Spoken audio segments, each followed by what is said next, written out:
नमस्कार। आज मैं फिर आपके सामने अपराध की एक और घटना लेकर आया हूं।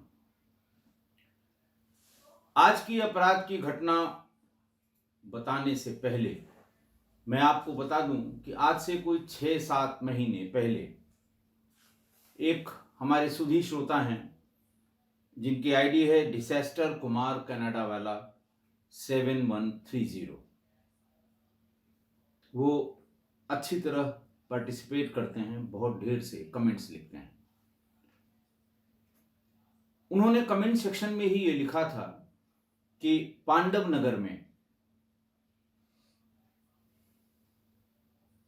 ह्यूमन पार्ट्स अलग अलग जगह से मिले हैं, 4 या 5। मैं उस कमेंट को ढूंढ रहा था उनके कि पांडव नगर में, और उन्होंने जो शंका व्यक्त की थी हमारे सुधी श्रोता ने कि ये ऐसा लगता है कि मानव अंगों की तस्करी का कोई गैंग सक्रिय है, और ये भी लिखा था कि मानव अंगों की तस्करी के संबंध में कुछ बताइए। लेकिन तब तक त्रिलोकपुरी का ये हत्याकांड सामने आ गया। हुआ यूं था कि जून में पुलिस पेट्रोलिंग वैन पांडव नगर में पेट्रोलिंग कर रही थी। जो आसपास के गुजरने वाले हैं या जो कांटेक्ट होते हैं पुलिस वालों के, उन्होंने आके उस पीसीआर वैन को ये बताया कि साहब फला झाड़ी के पास से बहुत दुर्गंध आ रही है,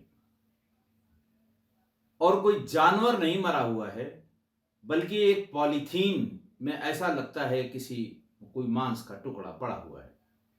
बहरहाल पीसीआर वैन वहां पर गई, उसने लोकल पुलिस को इन्फॉर्म किया। लोकल पुलिस आई और एक बैग में इंसानी शव के कुछ टुकड़े मिले, लेकिन वो बुरी तरह से सड़ गल चुके थे। इसकी वजह से ये पहचान होना मुश्किल हो रहा था कि ये किस पार्ट का है और वास्तव में ये है क्या। पोस्टमार्टम करने वालों ने ये बताया कि है तो ये इंसानी शव, लेकिन सब कुछ इसका सड़ गल गया है, और ऐसे में जब तक इसकी पहचान न हो जाए डीएनए की बात हो नहीं सकती है। डीएनए मैचिंग, डीएनए प्रोफाइलिंग का जो सिस्टम है उसमें किसी न किसी से मैच कराया जाना होता है। तो पुलिस ने आसपास के इलाकों में गुमशुदा लोगों की तलाश शुरू कर दी। रिकॉर्ड्स खंगालने लगे, यहां तक कि एनसीआर रीजन में भी, खासकर नोएडा, गाजियाबाद, उधर गुरुग्राम के आसपास भी, आसपास के थानों में भी पुलिस ने यह तलाशना शुरू किया कि क्या कोई गुमशुदा व्यक्ति या क्या कोई गुमशुदा कहीं से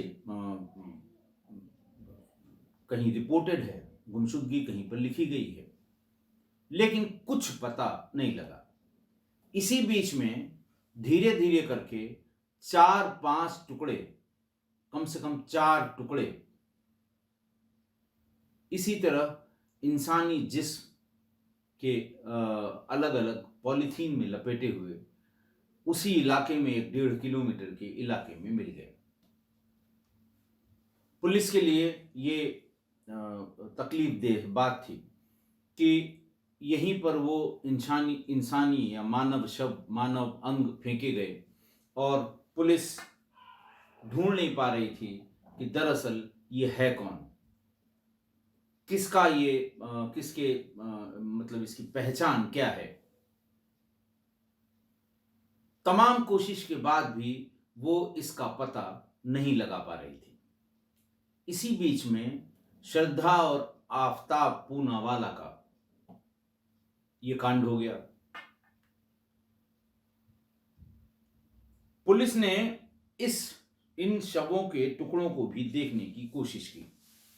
crime branch special CP Ravinder Yadav ने ये बताया कि जब ये टुकड़े मिल रहे थे,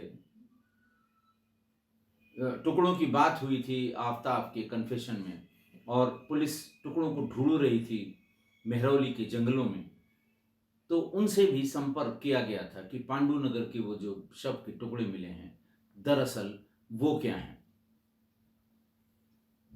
डॉक्टर से कांटेक्ट किया गया तो डॉक्टर्स ने ये बताया कि नहीं साहब, वो मेल पार्ट्स के थे, मेल ह्यूमन बॉडी के थे, मेल बॉडी के पार्ट्स थे, इसलिए श्रद्धा पूनावाला के मर्डर केस से इसका कोई कनेक्शन नहीं है, ऐसा स्पेशल सीपी श्री रविंद्र यादव ने प्रेस को और पुलिस वालों को बताया था। जब श्रद्धा के शव के टुकड़ों को ढूंढा जाने लगा, कन्फेशन के हिसाब से तो मेहरौली में ही होना चाहिए, लेकिन पुलिस रिमांड पर उसे गुरुग्राम और हिमाचल भी ले गई। यानी आप देखिए कितना गुमराह वो व्यक्ति, वो शातिर अपराधी, वो कातिल, वो जिसको कहते हैं कि बिल्कुल जिसने रूह कंपा देने वाला अपराध किया हो, वो किस तरह से पुलिस को भी बेवकूफ बना रहा है या बना रहा था। इधर पांडुनगर में मिलने वाले शवों के टुकड़ों के बारे में भी अब कभी कभी एक क्राइम में एक रास्ता जब चल पड़ता है तो उसी तरह के क्राइम देश के अलग अलग हिस्सों में बहुत हाईलाइट होते हैं और बहुत उनके बारे में चर्चा होती है, बहुत लोग उन पर बहुत ध्यान देते हैं कि अरे बाप रे बाप ये भी है। इसीलिए पुलिस एक्स्ट्रा सतर्कता बरतती है। पुलिस ने थोड़ी और तेजी की पांडव नगर में मिलने वाले इन शव के टुकड़ों के बारे में। धीरे धीरे ये पता लगा कि त्रिलोकपुरी में एक व्यक्ति पिछले 5-6 महीनों से गायब है, लेकिन उसकी पत्नी और बेटे ने कोई भी गुमशुदगी थाने पर नहीं लिखाई है। ढूंढते ढूंढते पुलिस उसके यहां भी पहुंच गई। तब यह पता लगा कि मृतक का नाम अंजन दास था और वो एक लिफ्ट ऑपरेटर था। उसकी पत्नी का नाम पूनम और बेटे का नाम दीपक था। पुलिस उन्हें ले आई। फिर पुलिस ने पूछताछ की। आप समझ सकते हैं किस तरह की पूछताछ हुई होगी। पूछताछ के बाद उसने सारी चीजें बता दी। पुलिस ने उसके कन्फेशन को तस्दीक करने के लिए, उसको वेरीफाई करने के लिए, जब जब दीपक और पूनम उसके शव के हिस्सों के टुकड़ों, वो शव के हिस्सों को फेंकने के लिए गए, तो रास्ते के सीसीटीवी फुटेज निकाले गए और 2 सीसीटीवी फुटेज दिल्ली पुलिस ने जारी भी किए, जिसमें शव का टुकड़ा ले जाते हुए दीपक और पीछे पीछे दीपक की मां पूनम दिखाई दे रही थी।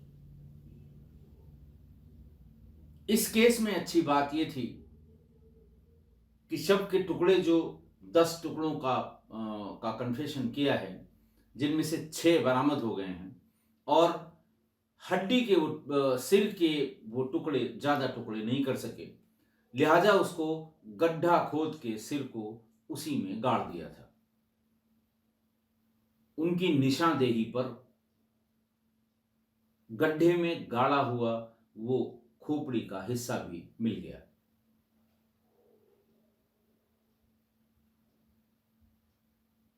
कन्फेशन में पूनम ने यह बताया कि वो बिहार की रहने वाली है और उसकी बहुत कम उम्र में ही बिहार के सुखदेव तिवारी से उसकी शादी हो गई।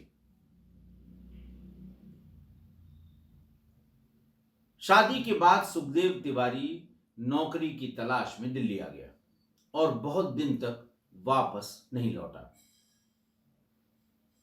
पूनम भी घर से भाग के दिल्ली आ गई और वो इधर उधर तलाश करती रही सुखदेव तिवारी को। इसी बीच उनको कल्लू नाम का एक आदमी मिल गया। दिल्ली में ऐसे कल्लू लल्लू पल्लू ये सब घूमते रहते हैं।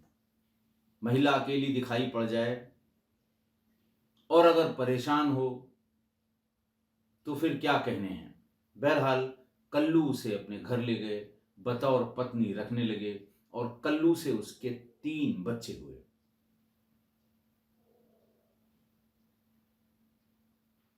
कुछ दिन बाद कल्लू का लीवर फेल हो गया और उसकी मौत हो गई। तब तक पूनम, उसने भी दिल्ली की हवा पानी देख ली थी, दिल्ली की हवा को समझ लिया था। उसने अंजन दास नाम के इस लिफ्ट ऑपरेटर के यहां रहना शुरू कर दिया। अंजन दास भी उसे अपनी पत्नी के रूप में उन्होंने स्वीकार कर लिया। वो अपने साथ 3 बच्चे लेकर आई थी। लड़की, बाद में उसकी शादी हो गई थी, बाद में वो तलाक हो गया, वो भी अंजन दास के साथ रहती थी। लड़का दीपक, उसकी शादी हो गई, उसकी पत्नी भी वहां रहती थी। एक लड़का बाहर कहीं कमाने के चक्कर में चला गया था।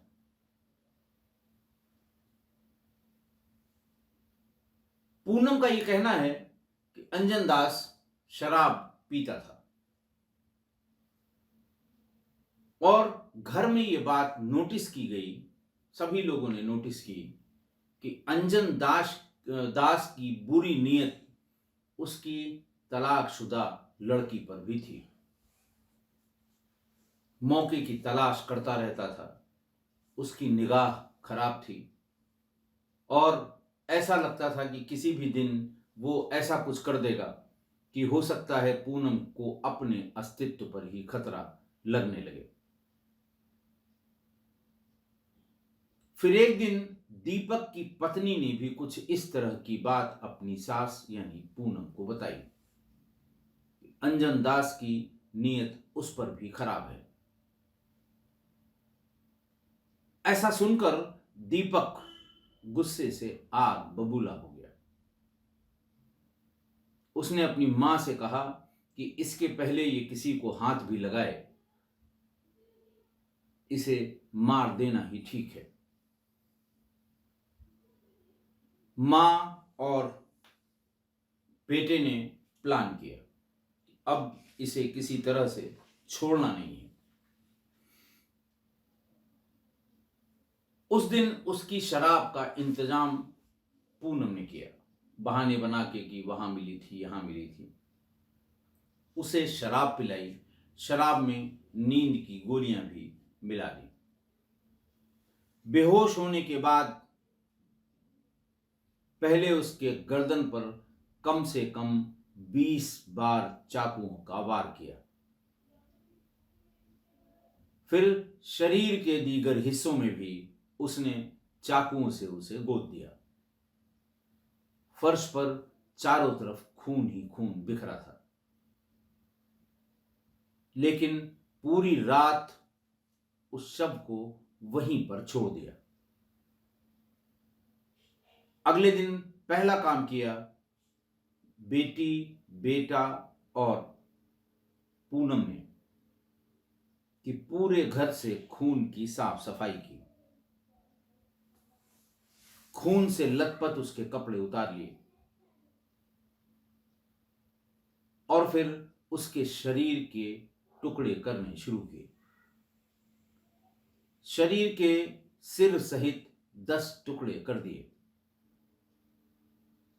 5 तो यही हो गए, 2 हाथ, 2 पैर और 1 सिर।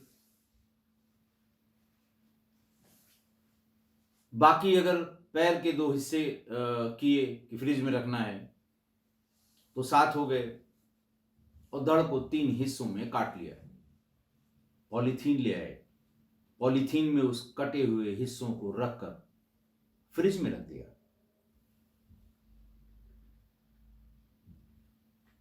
और जब दुर्गंध आने लगी तो उन लोगों ने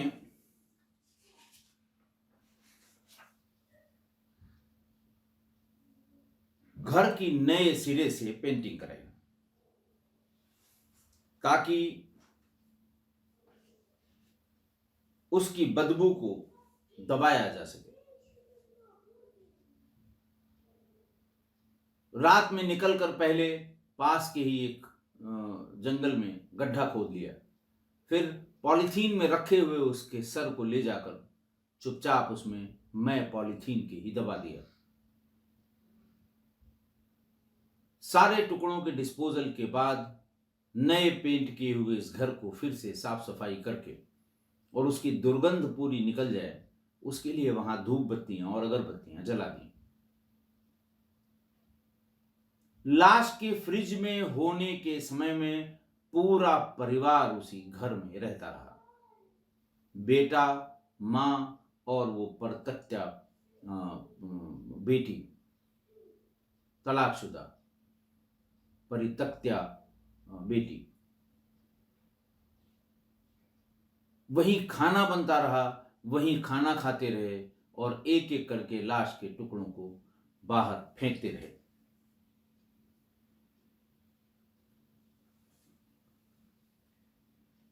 पुलिस ने बताया कि अंजन के घर वाले चूंकि बिहार में ही रहते हैं, लिहाजा एक टीम बिहार भेजी गई है अंजन के परिजनों के डीएनए सैंपल के लिए, और जो भी पार्ट बरामद हुए हैं उनका डीएनए प्रोफाइलिंग कराने के लिए।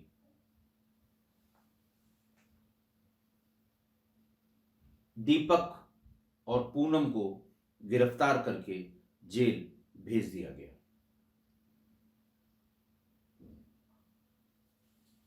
आज की घटना इंसानी जिस्म को गाजर मूली की तरह काटने की घटना, ये मानव मनोविज्ञान के लिए हमेशा चैलेंजिंग विषय रहा है। बोटी बोटी काटना जिसे कहते थे, लेकिन अपने निकट परिजन, पति को या पत्नी को या बहन को या जिसके साथ सालों साल गुजारे गए हों, उसके उसके शरीर को, उसके जिस्म को गाजर मूली की तरह काटा जाए। आपको ध्यान होगा 1995 की एक घटना जो तंदूर कांड के नाम से मशहूर है। एक राजनीतिक पार्टी के बड़े नेता हुआ करते थे सुशील शर्मा। उन्होंने अपनी पत्नी नैना साहनी की पहले गोली मारकर हत्या कर दी, फिर उनके शरीर के कई टुकड़े कर दिए। इन टुकड़ों को उठाकर वो अपने दोस्त के एक रेस्टोरेंट में गए। रेस्टोरेंट में जो तंदूर होता है जिसमें सामान्य रूप से रोटियां भीतर डाल के सेकी जाती हैं, तंदूरी रोटी, उस तंदूर में सेकने वाली रोटी को तंदूरी रोटी ही कहते हैं, उसमें डाल दिया। आने जाने वाले किसी कस्टमर ने यह ध्यान दिया कि ये रोटी सेकने वाले तंदूर में कुछ मांस की बदबू और गहरा धुआं उठ रहा है। पास की पुलिस पिकेट को उन्होंने जाकर सूचना दी। पिकेट के सिपाही भी टहलते टहलते आए। उन्हें यह बात बिल्कुल सही लगी कि रोटी के तंदूर में मानव मांस की जलने की दुर्गंध और इतना गहरा धुआं। पानी डलवाया गया, तंदूर को ठंडा किया गया, बाहर निकाला गया, नैना साहनी का शव मिला। इतना हल्ला हुआ इस तंदूर कांड का, इतना हल्ला हुआ। आज भी आप अगर सर्च करेंगे गूगल पर तो तंदूर कांड की सारी डिटेल आपको मिलेंगी। लंबी कानूनी लड़ाई हुई क्योंकि बहुत ही प्रभावशाली नेता थे, प्रभावशाली पार्टी के। वकीलों की लंबी लंबी फौज खड़ी की गई। डिस्ट्रिक्ट एंड सेशंस कोर्ट ने इसको रेयरेस्ट ऑफ रेयर क्राइम की संज्ञा दी और सुशील शर्मा को फांसी की सजा सुनाई गई। यह हाई कोर्ट गया, हाई कोर्ट में भी लंबी सुनवाई हुई, लेकिन वहां लॉर्डशिप ने यह कहा कि नहीं नहीं, ये रेयरेस्ट ऑफ रेयर केस नहीं माना जाएगा, क्योंकि पत्नी से तनाव था, पत्नी पर बहुत गुस्सा हुआ करता था, पत्नी भी इससे झगड़ा करती थी और इसी गुस्से की वजह से उसने ऐसा कर डाला। इसलिए इसको रेयरेस्ट ऑफ रेयर मानकर फांसी की सजा देना निचली अदालत ने जो किया है वो ठीक नहीं है।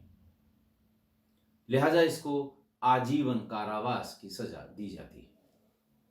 यह ऑब्जर्वेशन ऑनरेबल हाई कोर्ट का था, ऑनरेबल उच्च न्यायालय, दिल्ली के उच्च न्यायालय का था। और फिर इसी कानूनी जंग में दिसंबर 2018 को 23 साल की सजा काटने पर यह माना गया कि नहीं भाई अभी आजीवन कारावास इनका हो गया, और 2018 में हाई कोर्ट ने इनको रिलीज करने का ऑर्डर कर दिया और ये जेल से बाहर आ गए।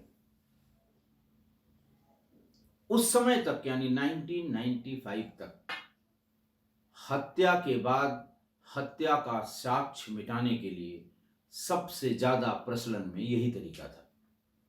मिट्टी का तेल डाल के जला दीजिए, जलते हुए ईंट के भट्ठे में फेंक दीजिए, तंदूर में डाल दीजिए, जल्दी से एक चिता बनाकर जला दीजिए।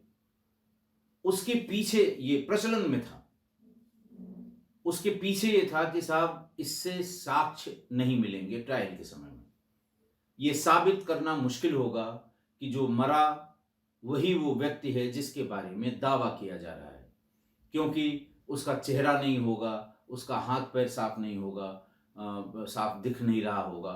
तो जो डिफेंस का लॉयर है वो कहेगा अरे मिलॉर्ड ये तो किसी दूसरे की बॉडी दिखाकर पुलिस रस्सी का सांप बना रही है। और ऐसा हुआ भी 95 के पहले के फैसलों में। तो वो लोगों के दिमाग में ये वही दौर है, जब मैं उस दौर के अपराध की घटनाएं बता रहा था कि वही दौर था जब हीनियस से हीनियस क्राइम करने के बाद, चूंकि मैनुअल इन्वेस्टिगेशन थी, कोई साक्ष्य, इलेक्ट्रॉनिक साक्ष्य उसमें लगता नहीं था, किसी तरह के मोबाइल नहीं थे, कोई वीडियो रिकॉर्डिंग कहीं हो नहीं पाती थी, कहीं मोबाइल थे नहीं, तो मोबाइल फोन के सीडीआर का कोई मतलब नहीं था कि आपकी लोकेशन कहाँ थी, आपकी लोकेशन कहाँ थी। साक्ष्य मैनुअल हुआ करते थे, गवाहों के बयानात होते थे कि हाँ साहब मैंने देखा था, हाँ साहब मैंने इनको भारी गट्ठर उठाते हुए देखा था, ऐसा लग रहा था उसमें भारी चीज है।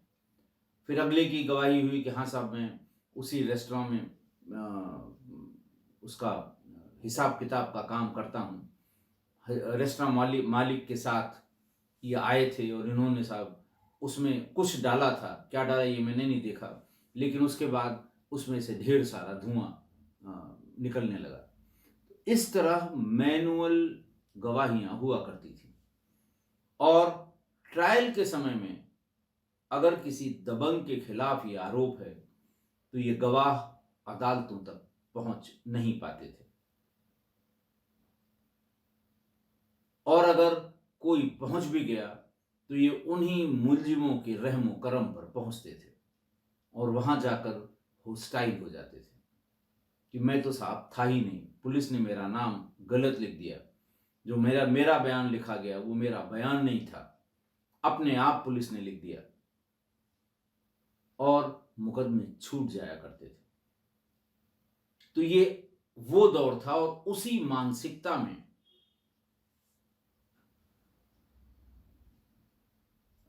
सुशील शर्मा ने नैना साहनी को मारा और मार के जलाकर एविडेंस नष्ट करने की कोशिश की। मुझे याद नहीं है कि सन 2000 तक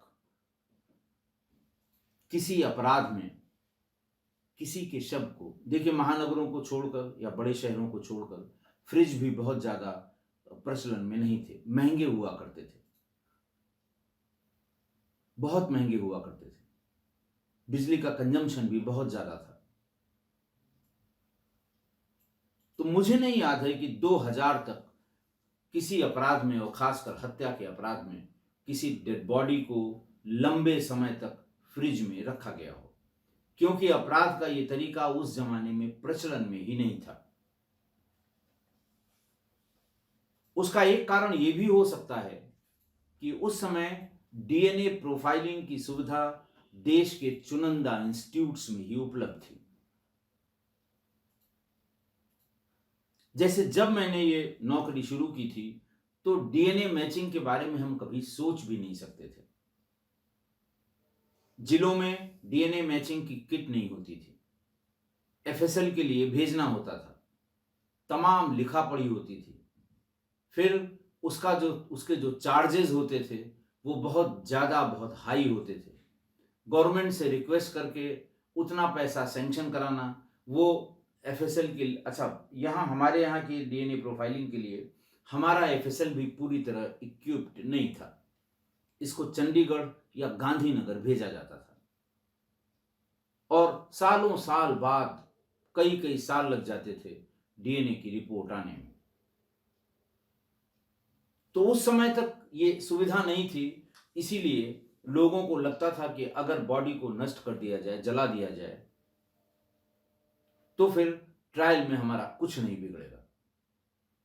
लेकिन धीरे धीरे DNA profiling, DNA matching, DNA mapping, इनकी सुविधा बढ़ती गई,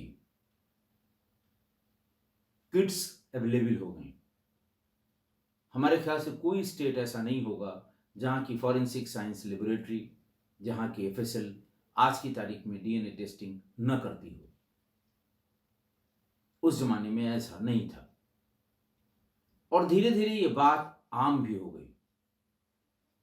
आपको ध्यान हो कि 2000 के बाद से तमाम केसेस के रेफरेंस में ये आने लगा कि बाल से, नाखून से और दांत से, दांत के टुकड़ों से, इनसे भी डीएनए टेस्टिंग हो जाती है। यानी अगर आपने किसी को जलाकर राख भी कर दिया है तो दांत उसका मिल जाएगा, किसी को गाड़ दिया है तो नाखून, बाल और दांत सब मिल जाएंगे और उससे डीएनए प्रोफाइलिंग की जा सकती है। धीरे धीरे ये जो जुडिशियल सिस्टम में जितने लोग जुड़े हैं, वकील हैं या अपराधी से संबंधित वकील हैं, ये चर्चाएं आम हो गई। अब अगर आप जला भी देंगे तो पुलिस दांत पा जाएगी तो डीएनए प्रोफाइलिंग कर लेगी। शायद इसी के डर से अब ये नया चलन शुरू हुआ है कि शरीर के कई टुकड़े करके फ्रिज में रख दीजिए, डिजेनरेट नहीं होगा, ज्यादा बदबू नहीं आएगी और धीरे धीरे करके उनको एक एक करके उसका डिस्पोजल करिए। देखिए, श्रद्धा वालकर और आफ्ताब पूनावाला का जो कांड हुआ उसमें और इसमें, ये दोनों लगभग एक ही समय में अपराध हुए, थोड़ा आगे पीछे हुए होंगे लेकिन एक ही समय में हुए, वही मई जून के महीने में। श्रद्धा के केस में हत्यारा आफ्ताब पूनावाला ये बहुत पढ़ा लिखा, चालाक, शातिर और इंटरनेट का कीड़ा था। अब इसके शातिराना अंदाज का अंदाजा आप सिर्फ इस बात से लगाएं कि कितने दिनों से वो पुलिस को परेशान कर रखा है उसने। यहां फेंका था, वहां फेंका था, वहां चलिए मिल जाएगा, वहां चलिए मिल जाएगा। पॉलीग्राफी टेस्ट बड़ी मुश्किल से हुआ, रिमांड खत्म हो गई, अब नार्को टेस्ट कराना है। एक इंटरनेट एडिशन में, मैं जिम्मेदार अखबार के इंटरनेट एडिशन में मैं पढ़ रहा था कि जितने भी टुकड़े, जैसे ये कहा गया कि सब 12 मिल गए, 13 मिल गए 35 में से, कहीं लिखा है 20 मिल गए, 20 टुकड़े, लेकिन किसी टुकड़े को अभी तक डीएनए मैपिंग के लिए, डीएनए प्रोफाइलिंग के लिए एफएसएल नहीं भेजा गया है। अब ये रिपोर्ट्स हैं, सही हैं, गलत हैं, और इसीलिए कोई कंक्लूसिव एविडेंस अभी तक दिल्ली पुलिस की तरफ से आया नहीं है। मैं भी इसी बात का इंतजार कर रहा हूं कि खाली उसके कन्फेशन पर इतना तूफान मचाने के बाद, देखिए इसमें कोई दो राय नहीं कि उसकी हत्या आफताब पूनावाला ने बहुत ही बर्बर तरीके से की, लेकिन हमारे आपके कहने से ट्रायल नहीं चलते हैं। ट्रायल में हमें एविडेंस देना होगा कि जो पार्ट मिले हैं वो श्रद्धा के थे, कैसे थे, उनके पेरेंट्स से इनकी डीएनए मैपिंग कराई गई, मैच कराया गया, प्रोफाइलिंग कराई गई, वो 70%, 80%, 90% मैच कर रहे हैं, तभी ये सिद्ध होगा कि वो हैं। आज तक सिर नहीं बरामद हुआ, आज तक आला कत्ल यानी जिस आरी से उसे काटा गया नहीं बरामद हुआ। कानूनी दांव पेच में जब ये उलझेगा तो इन सब चीजों की सख्त जरूरत होगी, और पुलिस भी इतने हाई प्रोफाइल केस में कच्चा काम नहीं करेगी, बिल्कुल नहीं करेगी, क्योंकि इस केस पर सारे देश की नजर है। इसका रोज का रोज मीडिया ट्रायल हो रहा है। तो दोनों एक ही समय के किए हुए अपराध, एक बहुत ही शातिर और दूसरी पूनम अनपढ़ जाहिल, लेकिन उसकी चालाकी और शातिराना तरीके में का तरीका जो है वो आफताब पूनावाला से किसी भी हालत में 19 नहीं था। यानी जो मोडस ऑपरेंडी थी बॉडी के डिस्पोजल की, वो दोनों की सेम थी। एक बहुत पढ़ा लिखा, एक बिल्कुल पढ़ी लिखी नहीं, कोई न कोई चीज कॉमन रही होगी। शायद यही कि इस तरह से हम डीएनए के सैंपल को भी नष्ट कर देंगे, ब्लड का सैंपल यहां से मिलेगा नहीं, आला कत्ल मिलेगा नहीं। अव्वल तो इसकी ही पहचान नहीं हो पाएगी, पुलिस ढूंढेगी कहां गया, हम बताएंगे घर भाग गया बिहार, और अगर पुलिस को शक भी होता है तो मेरे खिलाफ कोई सबूत नहीं होगा। यही चीज दोनों में कॉमन होगी। एक ने बहुत, जैसे उसका जो मैं कहीं पढ़ रहा था कि जो उसका इंटरनेट ब्राउजिंग हिस्ट्री थी उसमें सारी चीजें देखी गई हैं, फेमस ट्रायल्स जिसमें बरी हुए हैं, किस किस चीज के न होने की वजह से बरी हुए हैं, पुलिस किन किन चीजों को एविडेंस मानती है, पुलिस कोर्ट में एज एविडेंस क्या क्या प्रोड्यूस करेगी, ये सब चीजें उसने पढ़ी थी। तभी वो आराम से, पहले उसने सबको मेहरौली में उलझाया, फिर पुलिस परेशान हुई तो गुरुग्राम ले गया, फिर पुलिस परेशान हुई तो मुंबई ले गया, कुछ नहीं मिला हिमाचल ले गया। श्रेणीबद्ध पूछताछ की बड़ी याद आती है इस केस में, श्रद्धा और आफताब के केस में। काश